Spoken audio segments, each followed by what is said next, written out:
खांख्राया मोनसे बिराद गेदेर बैखिष्ट गोनां आखुथाय गोनां जिबि। बे खांख्राया बुहुमनि मोनसे बिराद सिगांनो जोनोम जानाय मोनसे जिबि, गोजाम जिबि। आरो मोनसे जोंनि गेजेराव फोथायनाय दङ जे खांख्रायानो, जोंनि सल'बाथायाव दङ, खांख्रायानो अमाजों लोगो नांनानै पातालपुरिनिफ्राय हा लाबोनानै बुहुमखौ दाजेनदोंमोन।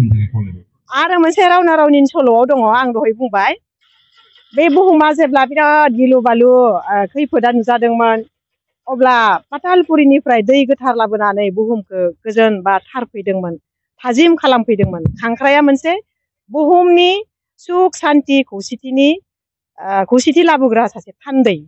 बे हिसाबै दिनै बर' थुनलाइ आफादा बेहाय खांख्राइखौ मास्कट हिसाबै लादों। आरो बेल' नङा, खांख्राइ बिमाया गावनि फिसाखौ गावनि उदैयाव लानानै सानस्रिनो हानाय जासे लानानै फेदेरो आरो गोबां रोजा रोजा खांख्राइ फिसा जोनोम होयो।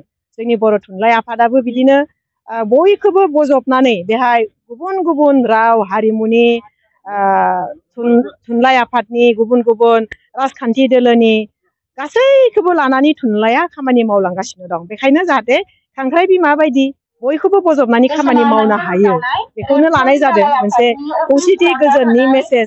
खांख्राया जिहेतु जोबजानानै दोनबाला गोजौथिं मानखोलांनो नागिरो, बे जाबाय खांख्राइनि मोनसे मेन्टेलिटि। खिन्थु खांख्राया मोनसे उदां जिबि, अरायबो उदाङै थानो लुबैयो। दा जोबना दोनोब्ला खांख्राया ओंखारलांनो लुबैयो।